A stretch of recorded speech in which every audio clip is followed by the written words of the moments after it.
Hola, ¿cómo estáis? Soy Trufaul, bienvenidos a mi canal, bienvenidos todos de nuevo a esta que es vuestra casa, la casa del mundo acorazado y de las historias que a mí me gusta contar. Ya sabéis que principalmente pues me gusta contar cosas más modernas, pero indudablemente es obvio que la Segunda Guerra Mundial vende y si se habla de Alemania, mucho más. Y ya sabéis que esto es así, no se va a poder cambiar, es una puñetera desgracia. Pero bueno, al menos en este canal he intentado cambiar las cosas, a veces lo consigo, a veces no. Y hoy de nuevo tengo delante de vosotros un interesante trabajo pues que aparecería en Revista Defensa en el número 214, perteneciente a febrero del 16, y que hizo un tal J.L. Madoz, y que, bueno, es el comienzo de la más terrible guerra civil en Grecia. Una guerra civil que a lo largo de esta narración pues os voy a contar prácticamente todos sus pormenores y que ya os advierto, para que lo sepáis, va a ser un trabajo largo y que no va a haber demasiadas fotos. Primero porque no las hay, segundo porque los temas de copyright, YouTube está a la que salta y tampoco no tengo ganas de que pueda pasar alguna cosa que no pueda pasar. O sea que ya os advierto a esas personas, pues podías poner vídeo, pues podías poner más fotos. Pues mira, solo poner las fotos que hice en este último dedicado a los carros de combate alemanes ya me llevó más de 3 horas de trabajo. Yo lo que quiero, os lo digo de verdad, es contar historias, no pegarme 5 horas para poner fotos y que siempre esté pues yendo con cuidado, que no salga una esvástica, que no salga un muerto, que no salga un herido, que no salga algo, porque si no YouTube, plaf, te pone un warning y ya tienes que quitar el vídeo. O sea, así de claro os lo digo. Por tanto, señores, de aquí en adelante, muy pocas fotos. Todas las que tenía las he puesto en la entrada. Como os digo siempre, al que le interese el comienzo de la más terrible guerra civil de Grecia, este es vuestro canal, este es vuestro momento, y dejad que el vídeo sea solo una voz, la mía, que os habla en off. Venga, nenes, que empezamos.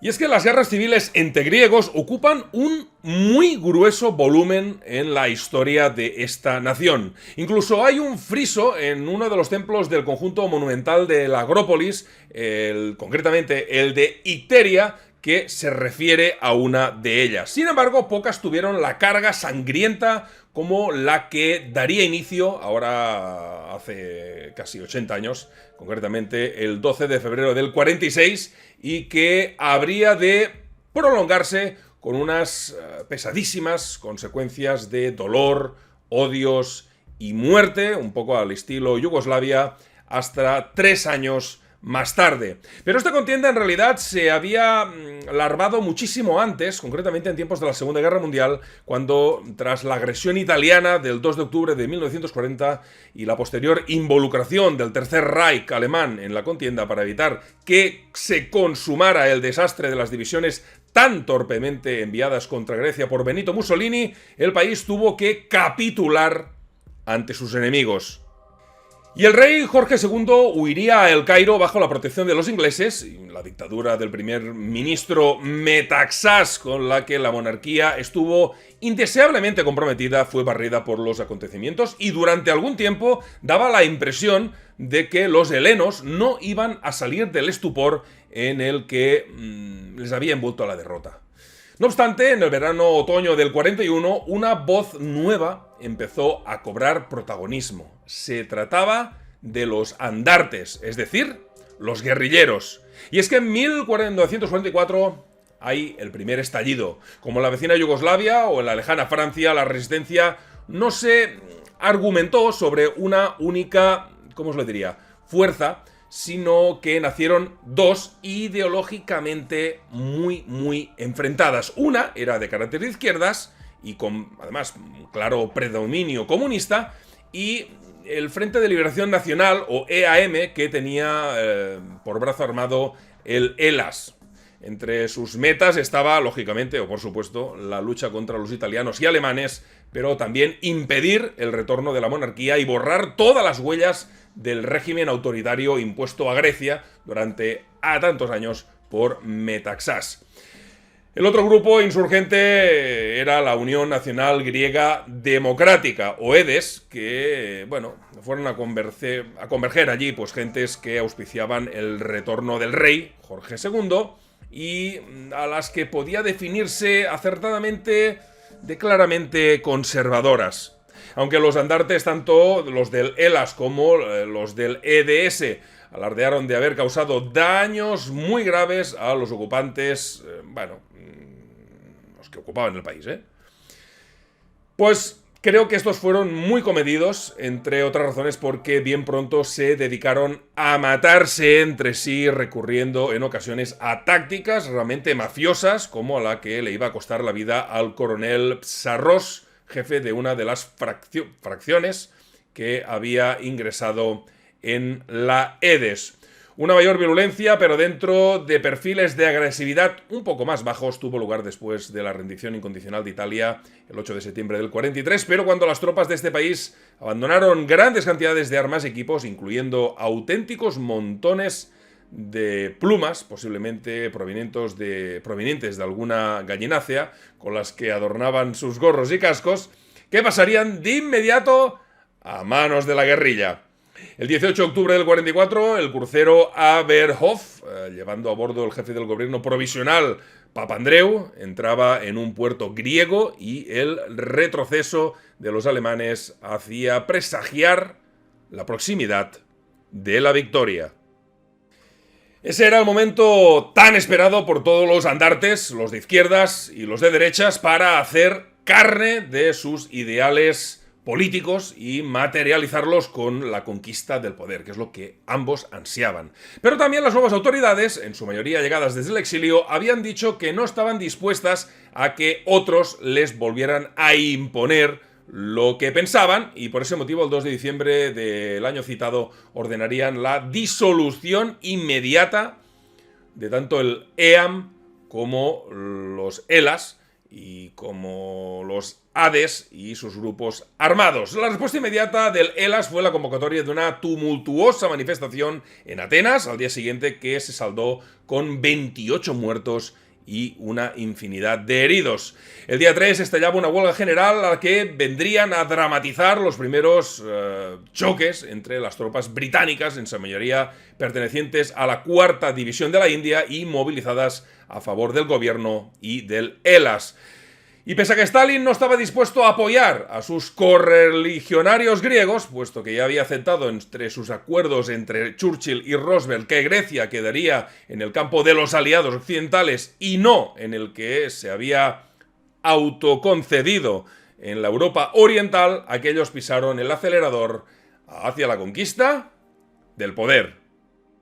Y los choques, ya una verdadera guerra, se generalizaron por todo el país, surgiendo entonces por primera vez dos nombres que con el tiempo se harían míticos. En Salónica, el del comunista Marcos Bafiadis, jefe principal de las fuerzas del ELAS durante la conflagración del 46 al 49, y en Atenas, el del coronel Grivas, cuya eficadísima organización X estaba en la picota por albergar a muchos griegos no solo de derechas en su día, sino colaboradores o simpatizantes parafascistas de Metaxás, incluso a otros que se destacaron por sus magníficas relaciones con el ocupante italo-alemán entre el 40 y el 43. Y a lo largo de todo este mes de diciembre la sangre correría a raudales y el ELAS una vez más puso un particular énfasis en eliminar los militantes del EDES, acabando a tiro limpio, por ejemplo, con casi todos los del Epiro. En vísperas de Navidad, el primer ministro británico Winston Churchill desembarcó en Atenas para estudiar personalmente la amplitud de la crisis griega. Y las cosas estaban tan y tan mal que todos sus desplazamientos los tuvo que hacer en un blindado y bajo fortísimas medidas de seguridad. Y como era de suponer, le informaron sobre el carácter despiadado de este verdadero brote de guerra civil que afectaba a Grecia de un extremo al otro de su geografía peninsular y que estaba caracterizado por espantosos excesos cometidos por ambos bandos, sin excepción. Pero Churchill tenía un as en la manga. Un as que no era otra cosa que la promesa firme de Stalin de desmarcarse todavía más si cabe del Hellas, mostrando una prueba realmente definitiva de sus intenciones, que fue nombrar un nuevo embajador de la URSS ante el gobierno legítimo de Grecia. Esto y además las severas órdenes recibidas por los andartes comunistas a través del Cominform llevarían al Hellas a aceptar finalmente el 15 de enero del 45 un armisticio y un mes más tarde a entregar las armas. El jefe de los insurgentes, Aris Beloukoutis, se negó a aceptar el alto el fuego, siendo realmente, pues al final, expulsado del Partido Comunista, cuyo órgano central griego, el Rizospatis, le calificaría de traidor. Casi sin hombres y cercado por las tropas gubernamentales, el amigo Aris Beloukoutis encontraría la muerte en unas circunstancias muy oscuras y aún no aclaradas, y finalmente su cabeza fue paseada por la plaza principal de Trikala. Y conseguida la paz y las brasas aún relumbrando bajo las cenizas de la guerra civil, el Partido Comunista tiene ya un nuevo líder, un tal capitán Marcos, del que os he hablado hace un poquito. Un capitán además que sigue soñando con la obtención del poder mediante el uso de las armas. Marcos, nacido en 1906 en Asia Menor, expulsado como tantas otras familias griegas por el gobierno turco, establecido en el solar de sus mayores como obrero en una fábrica de tabacos, fue experto organizador de huelgas y curtido enemigo de la dictadura de Metaxás.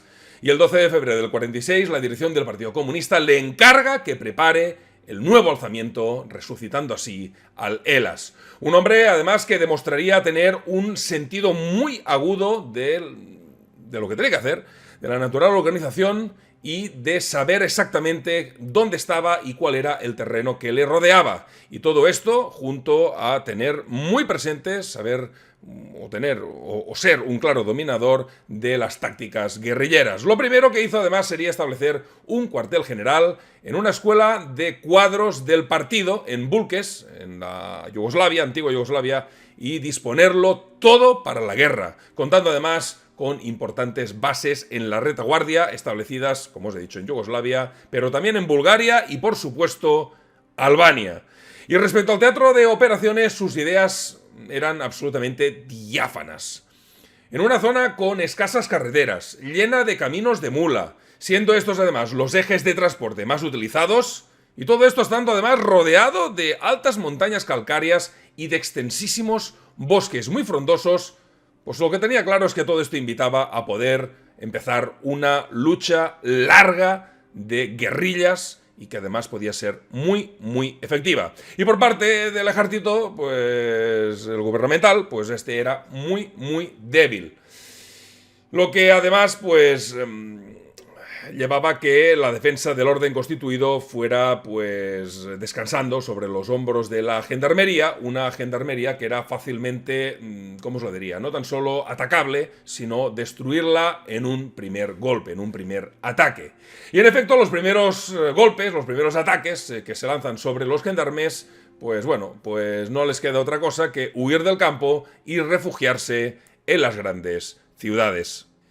Y de esta forma los insurgentes se aseguran el control de las áreas más importantes que la naturaleza le ha dado al país, y la ya mencionada falta de carreteras hacen inaccesibles para el ejército, para la gendarmería, estas zonas. Y en principio, tres: los montes Gramos en la frontera con Albania, los montes Vitsi en la frontera con Yugoslavia y el macizo de Pindos en el centro del país, pues realmente son dominados por los comunistas. Y en pocos meses Marcos consigue establecer un frente continuo que desde los montes Gramos llega a Zagoria y al monte Bermión, controlando también una franja de terreno realmente grande, paralela a las fronteras con Albania y Yugoslavia, y extendida entre el lago Prespa y el canal de Otranto.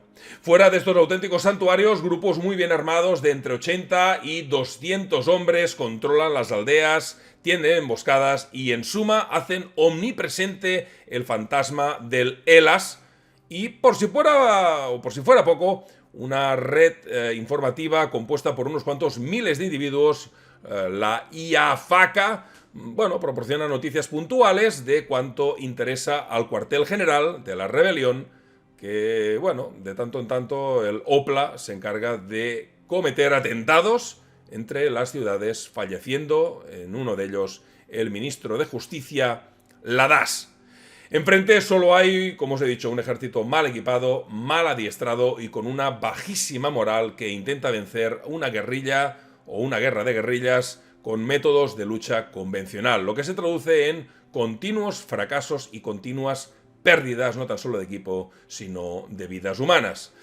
Al asumir el peso principal de la lucha, el ejército actúa como lo había hecho además la gendarmería y se le da la misma respuesta a esta: emboscadas continuas contra patrullas, ataques a pequeños puestos, operaciones además principalmente que se dan de noche. Y los soldados reaccionan como los gendarmes, refugiándose de nuevo en las grandes urbes y dejando el campo a quienes en él viven y en manos de lelas. Y mientras el alto mando militar helénico navega, ¿cómo os lo diría?, en una confusión realmente absoluta, además no poniéndose ni de acuerdo entre ellos en qué táctica utilizar contra los de Lelas, y mucho menos en la estrategia a adoptar, los generales de formación británica, que tienen su mentor en el general Rowling, jefe de la misión militar en Reino Unido en Grecia, desbarran absolutamente queriendo aplicar métodos que funcionan o habían funcionado durante la campaña de Libia o en Palestina, pero que eran del todo inapropiados en Grecia. Los de la escuela francesa aciertan más al confiar en las operaciones de montaña, en el dispositivo efectivo de la creación de puestos con cañones de 75 milímetros y de otras unidades especializadas. Pero las soluciones se complican una vez y otra, entre otras cosas, debido a la debilidad de la conducción política del país, ya que entre el 26 de abril de 1944 y el 30 de junio de 1949 se suceden nada más y nada menos, amigos, que 16 gobiernos, algunos de los cuales apenas duran 3 meses y alguno incluso 3 semanas. Pero la política no tan solo daña al gobierno. Al principio aquella sería realmente positiva para Lelas, aunque a partir de un momento dado se convierte en su peor enemigo. Y vamos a analizar la razón de por qué os estoy diciendo esto. Porque entre mediados del 46 y mediados del 48, los andartes habían operado en condiciones realmente óptimas para ellos, aprovechando al máximo sus ventajas: experta dirección política, terreno favorable, santuarios privilegiados, adecuado apoyo logístico y fuerzas enemigas muy mal equipadas, adiestradas y conducidas. Muy en su papel, nunca se arriesgaban a aceptar encuentros desventajosos, como otras guerrillas, por ejemplo, que habéis tenido los que estáis aquí en Sudamérica, y practicaban una y otra vez la norma de erosionar al enemigo, minimizando mayormente lo que fueran las pérdidas propias. Sin embargo, la división se instala en la propia cúpula de la dirección rebelde, cuyo gobierno Marcos desempeña los puestos de primer ministro y ministro de defensa, aunque a su lado, como secretario general del Partido Comunista, ejerce un inmenso poder el dogmático Zaryaridis. Y aunque Marcos es el que, según la famosa frase de Mao, tiene en sus manos el fusil, respeta y se pliega ante las órdenes de Zaryaridis, que, sin duda, se había equivocadas. Apartándose de una línea de conducta que ya había demostrado su bondad, el Lelas empieza a reclutar campesinos por la fuerza, lo que produce pues realmente casos de deserción, unos casos de deserción que durante un tiempo determinado son realmente importantes y, bueno, resta también pues ganas de combatir a los que están con ellos, pues no están de acuerdo con la política que está llevando las altas esferas de estos guerrilleros. Por otro lado, deseando convertirse en un verdadero ejército, pasa rápidamente del tipo de unidad irregular a otra clásica. Y los grupos de andartes, constituidos por un centenar de individuos y que eran una suerte de compañías de infantería ligera perfectamente adaptadas al terreno, son reunidos en brigadas y luego en divisiones. La administración de estas unidades, demasiado importantes, demasiado grandes y muy visibles, exige la creación de auténticas bases logísticas que necesitan tener su sede en una zona muy definida, abandonándose así la movilidad y la fluidez, fuerza principal hasta entonces de la guerrilla. Eso sí, los riesgos de que fuesen asaltadas y sometidas esas zonas no son graves por encontrarse situadas todas ellas en cavernas de macizos calcáreos, al fondo de dédalos impracticables y de imposible acceso para medios rodados de todo tipo. Todo esto tiene la razón de ser el deseo expreso de Zahariadis de tomar ciudades y en especial Salónica, donde debía instalarse su sede del denominado Gobierno Democrático de la Grecia Norte. Una política sustanciada en la conquista solo por unas horas de alguna población de tercer nivel y en varios terribles fracasos. ¡Ay! Agarraos que vienen curvas porque aparece el tío Sam. El ejército griego, mientras tanto, iba saliendo poco a poco del marasmo. El primer paso positivo consiste en derribar, además, las primeras o las viejas estructuras y darle vida al Cuerpo Nacional de Defensa, o GNA a partir de ahora. Este estaba organizado en batallones, en unos 100 aproximadamente, de 500 hombres cada uno, y además que recibían a partir de ese momento el nombre de batallones de infantería ligera, asumiendo estos, pues, misiones a escala regional. La defensa de los pueblos, de las cosas pequeñitas, de los trozos pequeñitos de tierra, se redimensiona y se confía sobre todo a organizaciones de civiles armados para atacar también, si eran atacados, a la guerrilla. Un papel muy importante en este cambio de rumbo, por otra parte lento y trufado de fracasos, algunos muy sonoros, fue el cambio de manos del apoyo militar de los británicos, que ya estaban muy cansados de una involucración absolutamente absurda y mala, y sobre todo del avispero griego, y sobre todo agotados económicamente, y estos pasan, digamos, el control del tema militar a los norteamericanos, como os he dicho. Y el último día de 1947 se constituye en Atenas el Consultorio Militar de los Estados Unidos y Grupo de Proyectos Conjuntos, el JUSMAP, del que se hace cargo el 24 de febrero siguiente el general James A. Van Fleet. Hasta el momento el GNA apenas había emprendido acciones ofensivas contra el ELAS, o sea, los guerrilleros comunistas, y Van Fleet deseaba a toda costa, como no puede ser de otra manera, que esto cesara ya. Lo que quería era atacar, atacar y atacar, como hacen la mayoría de los norteamericanos. Sin embargo, la escasez de armas automáticas, de artillería de montaña, de vehículos y sobre todo de morteros, hacía esto una auténtica quimera. Esto además sin tener en cuenta que el material que tenía el ejército griego era de origen británico y estaba hecho polvo, estaba no desgastado, estaba hecho trizas.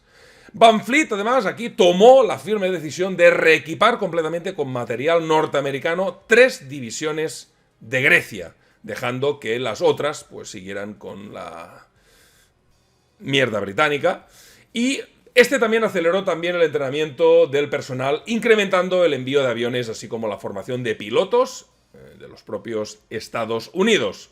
Bajo las nuevas coordenadas, el ejército en abril de 1947 fracasa en su intento de embolsar y destruir a los andartes situados en la cadena montañosa del Pindo, en el centro del país, debido a que por el pesado material que lleva el ejército griego no pueden impedir que, los comunistas simplemente escapen. Pero el 29 de junio del 48 se lanza una nueva ofensiva, esta vez contra los Montes Gramos. Durante 2 meses y medio, 15.000 guerrilleros le hacen la vida imposible a 50.000 soldados, hasta que finalmente el mayor orden,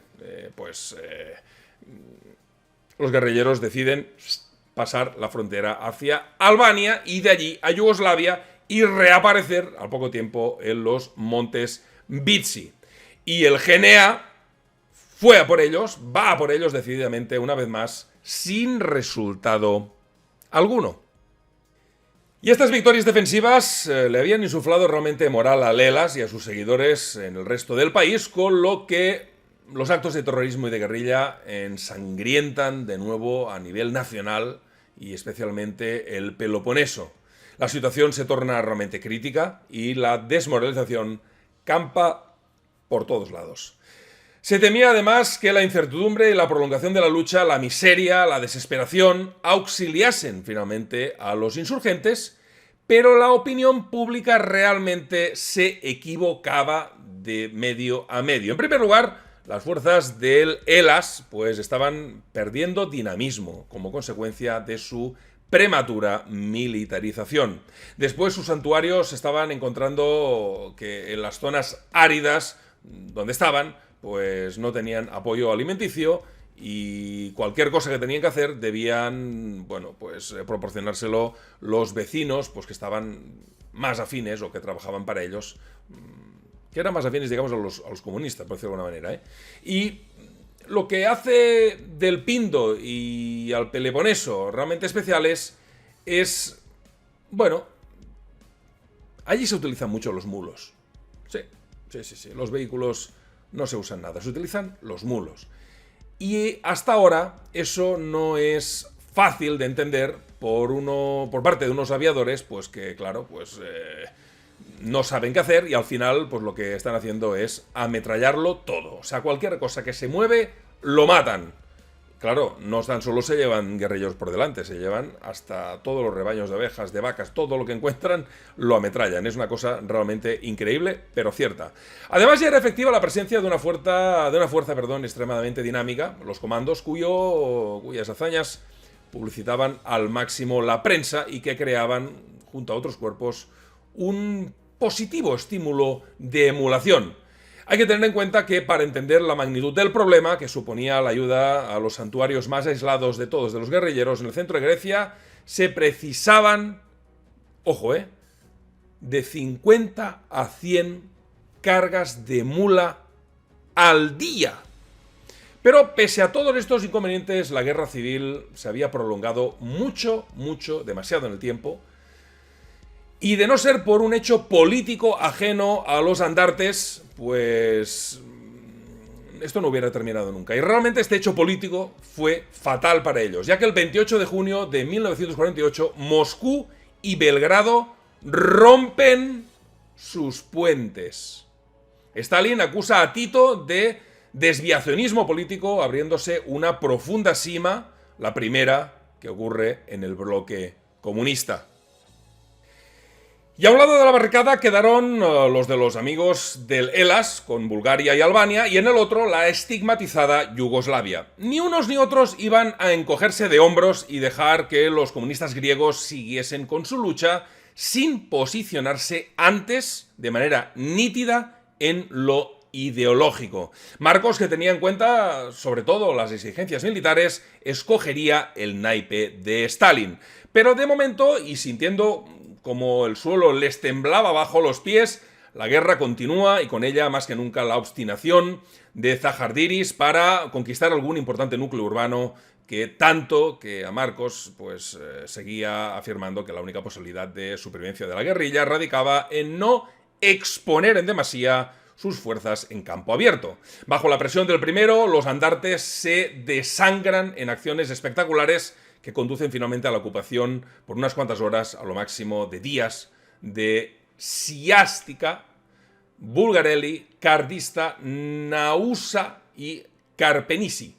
Estas victorias pírricas, no obstante, robustecen el papel de Zahardiris, quien consigue que el capitán Marcos sea expulsado del partido y privado de cualquier mando, asumiendo él, propiamente el del ELAS. Y como puntilla, amigos, el 21 de enero de 1949, con las bases de Yugoslavia prácticamente ya inhabitadas por el enfado de Tito ante el rumbo político que había asumido la insurgencia griega, fue investido comandante del GNA con amplísimos poderes el general Alessandre Papagos, jefe de las fuerzas que se opusieron a los italianos durante la maldiestra invasión de estos en 1940, y lo primero que hizo fue actuar sobre las tropas, y aunque el peso de Van Fleet, el general, no olvidemos, norteamericano, ya se había notado, reforzó él mismo personalmente la disciplina en las unidades tácticas, poniendo el acento en la movilidad y en la agresividad. Desde el punto de vista norteamericano, las dos mejores cualidades, de Papagos consistían en su capacidad para admitir la existencia de serios problemas en el seno de las Fuerzas Armadas griegas y la manera desenvuelta con las que los afrontaba, de la manera que los atacaba. A comienzos de febrero del 49, Papagos lanza una ofensiva que ha de limpiar los andartes, Flórina y el Peloponeso, recogiéndose en primer lugar 738 cadáveres enemigos. A 1 de mayo, otra ofensiva expandida de sur a norte acaba con toda presencia insurgente en la Grecia central y el 10 de agosto 4 divisiones se lanzan sobre la roca fuerte de Vitzi, que cae en tan solo 3 días, gracias sobre todo a la incapacidad de sus defensores para combatir a un ejército regular perfectamente equipado y entrenado para esta clase de operaciones. También sería sustancial el empleo de los aviones, tanto como en modo reconocimiento como de ataque a tierra. Y el 20 de este mismo mes de agosto le toca, a su vez, a los montes Gramos, que los andartes abandonan a carrera, o sea, cagando leches, refugiándose, como pueden, algunos, no todos, en la vecina Albania. Y con esta victoria la guerra estaba prácticamente sentenciada y el gobierno pues se sentía ya seguro en sus ciudades y también en sus campos. Yugoslavia desde hacía tiempo atrás ya había venido manifestando su desacuerdo con el ELAS, por lo que el mismísimo Tito oficializa este discurso pronunciado en Pola el 10 de julio del 49, oponiéndose a toda clase de guerrilla armada de origen comunista. Su falta de asistencia no podía ser remediada ni por los albaneses ni, por supuesto, los búlgaros. Y bueno, ¿hasta qué punto habían cambiado las cosas en Yugoslavia? Se vio cuando quienes se internaron en ese país como consecuencia de las ofensivas citadas fueron o muertos o metidos en campos de concentración, muchos de los cuales nunca iban a regresar a Grecia. El propio Stalin estaba ya harto del avispero helénico y recibía también sus propias presiones y le ordenó a Zahardidis que pusiera punto y final a la confrontación. Y así se hizo el 16 de octubre, cuando en Grecia ya solo quedaban unos 1000 andartes y del orden de unos 8500 y de los 3500 respectivamente en Albania y Bulgaria. Papagos sería ascendido a mariscal y el paréntesis bélico se cerraría definitivamente. Alrededor de 150.000 personas habían pagado con sus vidas la alta temperatura política griega de esa época. Y en el país quedaron, creedme, profundas heridas que tardarían muchísimo tiempo, seguramente generaciones, en cicatrizar. Los daños económicos eran absolutamente apabullantes y para los miembros y simpatizantes del ELAS, que consiguieron finalmente ponerse a salvo, se iniciaba un exilio prácticamente de por vida. Aunque Marcos fue formalmente acusado de fraccionismo, desviacionismo y cesarismo, así como de ser un agente imperialista, en 1958 encontró finalmente asilo en la antigua Unión Soviética. Ahora por fin se atenderían sus denuncias sobre la falta de democracia interna en el Partido Comunista, la influencia nociva de los muchos y brumosos intelectuales que pululaban en él, la incompetencia de quienes se entrometían en los asuntos militares y además sin tener la menor idea sobre esos temas. También fue a establecerse en la Unión Soviética, aunque de inmediato y dentro de la más absurda ortodoxia oficial, Zaharidis, le ha cambiado el nombre 10 veces, hasta que con motivo del 20 Congreso del PQS, en el que Nikita Khrushchev destituiría el legado de Stalin, se lo cargaría completamente, fue expulsado Zahardidis a las tinieblas exteriores del país. No sé exactamente qué quiere decir eso, pero no me hace ni puñetera gracia. Y finalmente, en 1982-83, por fin, el gobierno de Atenas les propuso a los exiliados que regresaran, y muchos lo hicieron, entre ellos Marcos Biafidis. Había vivido hasta ese momento en Penza, una perdida localidad situada a unos 800 kilómetros de Moscú, sin contacto alguno con el resto de la colonia griega, cansado con una ciudadanía soviética y con un hijo al que no se había tomado la molestia de enseñarle su lengua natal. Eran ya tan solo estos hombres y mujeres en su día curtidos en la lucha, la sombra de un pasado fantasmal. Viejos cansados, enfermos y los más desilusionados fueron a encontrarse con una Grecia que ya nada o poco tenía que ver con aquella que tantos años atrás habían hundido en el marasmo de una sangrienta contienda. Y amigos, esto es todo hasta aquí. Gracias a los nuevos suscriptores, gracias a los antiguos, al núcleo duro. Semper Trufautis, gracias a todos, como os he dicho. Si no ha habido fotos es porque realmente pues, no dispongo de tiempo. He empezado esto a grabarlo hace un par o 3 de horas y son prácticamente las 11 de la noche. Tengo derecho a cenar, amigos, y a dormir. Y nada, sin nada más que añadir, me despido, no sin antes recordaros pues, que este texto fue publicado en Revista Defensa, en su número 214 de febrero de 1996 y que su autor, yo he cambiado algunas cosas solo para hacer la lectura más fluida, es J.L. Madoz. Su título original, El comienzo de la más terrible guerra civil de Grecia. Nos vemos muy prontito aquí en el canal. ¡Hasta luego! ¡Chao, chao!